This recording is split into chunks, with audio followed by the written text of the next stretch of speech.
बिस्मिल्लाहिर्रहमानिर्रहीम। मैं हूं मोहम्मद सफ़ीउल्लाह और आप मेरा यूट्यूब चैनल देख रहे हैं इंग्लिश विद एमएस। आज के जो हमारा टॉपिक है वो है special feature of scientific method. हम आज special feature of scientific method पढ़ेंगे, मतलब साइंटिफिक के स्पेशल फीचर जो हैं, ठीक है, उनको हम डिस्कस करेंगे। आज दो हम डिस्कस करेंगे। सबसे पहले हम साइंटिफिक मेथड की डेफिनेशन पढ़ते हैं कि साइंटिफिक मेथड होता क्या है। What is scientific method? The scientist method is the scientific method is a system used by scientists to explore data, generate and test hypotheses, and develop new theories and confirm or reject earlier results. Scientific method जो होता है ये scientific method जो होता है, ठीक है, एक मेथड होता है जिनको मैथड होंगे या सिस्टम होंगे जिनको साइंटिस्ट जो है यूज़ करने डाटा को एक्सप्लोर करने वास्ते, उनको जनरेट करने वास्ते, कोई हाइपोथेसिस को टेस्ट करने वास्ते, या कोई न्यू थ्योरीज को डेवलप करने वास्ते, या कंफर्म और रिजेक्ट अर्लियर रिजल्ट, मतलब जो पहले रिजल्ट निकले उसको कंफर्म और रिजेक्ट करने के लिए जो साइंटिस्ट जो साइंटिफिक मेथड का यूज, जो मेथड का इस्तेमाल, सिस्टम का इस्तेमाल करते हैं, उसको हम क्या कहते हैं? Scientific method.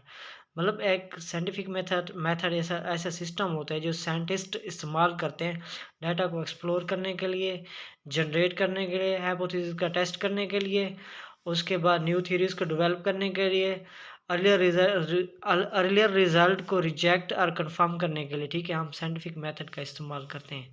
ये तो हमारे पास थी साइंटिफिक मेथड की डेफिनेशन। अब हम फीचर पढ़ें, special feature of scientific method. इसमें सबसे टॉप पे जो इम्पिरिकल है, उसके बाद वेरीफाइबल है, एथिकल न्यूट्रलिटी हो गया, कमुलेटिव हो गया, डिटर्मिनिस्टिक हो गया, रैशनलिज्म हो गया, स्टैटिस्टिकल जनरलाइजेशन। ये special feature of scientific method है। आज हम दो ही डिस्कस करेंगे। पहले हमारे पास है रैशनलिज्म। रैशनलिज्म ये मतलब साइंटिफिक मेथड के जो फीचर में से एक फीचर है रैशनलिज्म। इसके अंदर रैशनलिज्म के अंदर ना टू डायमेंशन होती है, इंडक्टिव रीजनिंग, दूसरी क्या होती है? Deductive reasoning. अब हम इनको डिस्कस करते हैं, इंडक्टिव रीजनिंग क्या होती है और डिडक्टिव रीजनिंग क्या होती है। इंडक्टिव रीजनिंग में हम क्या करते हैं? स्पेसिफिक से जनरल की तरफ जाते हैं, ठीक है, स्पेसिफिक से जनरल की तरफ जाते हैं। ये ज़्यादातर बेस करता है हमारे प्रीवियस नॉलेज ऑब्जर्वेशन की बुनियाद पर, ठीक है। इसका रिजल्ट जो है ट्रू भी हो सकता है और फॉल्स भी हो सकता है, ठीक है। आगे एग्जांपल पढ़ते हैं, आपको मज़ीद समझ आ गया। All quizzes of research were easy, therefore the test will be easy. वो कहता है कि जो जितने भी हमने क्विज़ दिए रिसर्च के वो इजी थे, तो वो ये गेस कर रहा है कि अंदर जो टेस्ट होगा ना, ठीक है, जो मिड पेपर का टेस्ट होगा रिसर्च का, वो भी इजी होगा, वो गेस कर रहा है, ठीक है। मतलब जो ये स्पेसिफिक से जनरल की तरफ जा रहा है। इसमें हो सकता है कि हम जो रिज़ल्ट निकाल रहे हैं, ठीक है, वो गलत भी हो सकता है, वो सही भी हो सकता है, ठीक है। हमने प्रीवियस नॉलेज ऑब्जर्वेशन की बेस पर मतलब आगे वो गेस कर लिया कि आगे जो टेस्ट आ रहा है वो भी इस बिजी होगा। इन्हीं की बुनियाद पर हमने गेस किया है कि रिसर्च जितने भी क्विज़ हम रिसर्च के वो इजी थे, तो इस वजह से जो टेस्ट आ रहा है वो भी इजी होगा, ठीक है। इसी तरह दूसरी हमारे पास एग्जांपल है, in previous lecture teacher use PPT, in the next lecture teacher will also use PPT. कि टीचर ना पिछले लेक्चर में जितने प्रीवियस लेक्चर थे उसमें पीपीटी का इस्तेमाल कर, जब पढ़ाते थे लेक्चर देते तो पीपीटी का इस्तेमाल करते थे। तो इन्हीं मतलब पिछले प्रीवियस मतलब नॉलेज और ऑब्जर्वेशन की बेस पर वो कह रहा है कि आने वाले लेक्चर में भी क्या सर टीचर क्या करेंगे? पीपीटी का इस्तेमाल करेंगे। हो सकता है करें या ना करना, हो सकता है करें या ना करें, ये सर पे डिपेंड करता है। लेकिन हमने क्या किया, हमने स्पेसिफिक से जनरल की तरफ गए, ठीक है। मतलब हम प्रीवियस ऑब्जर्वेशन और नॉलेज को ऑब्ज़र्व किया है, ठीक है। तो फिर प्रीवियस नॉलेज ऑब्जर्वेशन की बुनियाद पर आगे हमने गैस किया कि टीचर आगे भी क्या करेंगे? पीपीटी का इस्तेमाल करेंगे। ये हमारे पास थी इंडक्टिव रीजनिंग। अब चलते हैं डिडक्टिव रीजनिंग। इसमें क्या होता है? ये उसका उलट होता है। हम यहाँ से क्या कैसे करते हैं? फ्रॉम जनरल टू स्पेसिफिक, हम मतलब आम से ख़ास की तरफ जाते हैं, ठीक है। ये थ्योरीज़ के पेपर बेस होता है प्रिंसिपल एंड रूल पे। रिजल्ट इसका अक्सर क्या होता है? ट्रू ही आता है।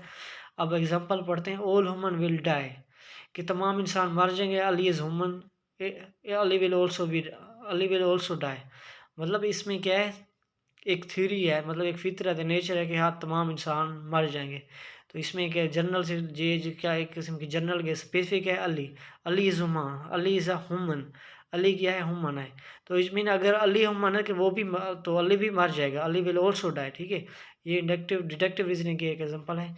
दूसरी, all the student of this class are at the age of 20+, कि जितने भी मतलब इस क्लास में स्टूडेंट बैठे हों वो तकरीबन 20 या 20+ के हैं, मतलब उनकी एज 20 या 20+ है। असलम भी इस क्लास में बैठा है in the class, it mean इनका मतलब ये है कि असलम भी क्या है 20 या 20+ में है, ठीक है। ये हमारे पास होगी डिडक्टिव रीजनिंग। अब हम चलते हैं स्टैटिस्टिकल जनरलाइजेशन। स्टैटिस्टिकल जनरलाइजेशन में क्या है, using result from sample and apply to all the individual. इसमें क्या होता है, हम रिजल्ट को सैंपल लेकर, ठीक है, फिर तमाम इंडिविजुअल फिर क्या कर देते हैं, ठीक है, वो अप्लाई करते हैं। मतलब इसमें यही होता है कि हम थोड़े से मतलब लोगों के में मतलब वो रिसर्च वगैरह कर लेते हैं फिर, ठीक है, चंद लोगों के ऊपर, ठीक है, फिर उसका जो रिजल्ट होता है सैंपल के तौर पर मतलब उनका हम वो क्या कर लेते हैं, ठीक है, उनके ऊपर रिसर्च कर रहे थे, फिर जो उसका कंक्लूजन रिजल्ट आता है फिर वो पूरे कंट्री पर अप्लाई कर देते हैं। What we observe in scientific method in which goal we have to achieve and what our expectation. Example, इसमें क्या होता है कि हम मतलब चंद लोगों को एज अ सैंपल के तौर पर ले लेते हैं, फिर उनका मतलब जो रिजल्ट वगैरह आता है, ठीक है, उनको फिर मतलब जो सैंपल का रिजल्ट होता है जो एवरेज निकल रहे थे, फिर हम उसको क्या पूरे कंट्री के ऊपर या पूरे इलाके के ऊपर क्या कर लेते हैं, उसको क्या अप्लाई कर देते हैं।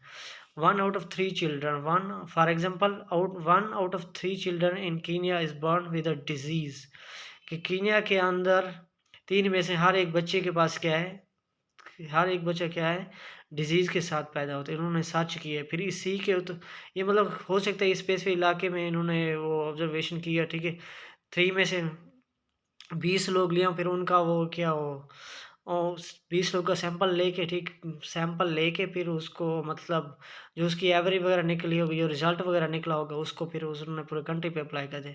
अब यूँ नहीं, इन पे ये मतलब ये रिसर्च हो कर रही है, ये पूरे मतलब पूरे कीनिया के अंदर वो नहीं किया होगा इन्होंने, मतलब वो चेक नहीं किया होगा या उनका टेस्ट नहीं किया होगा कि कितने % लोग मतलब डिज़ीज़ के साथ ही बर्न होते हैं, ठीक है, पैदाइशी मतलब बीमार होते हैं।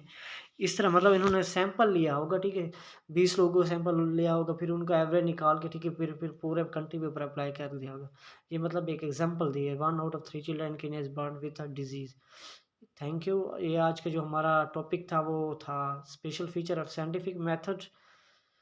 तो उम्मीद करता हूँ आप लोग को समझ आ गई होगी। Thank you for watching me.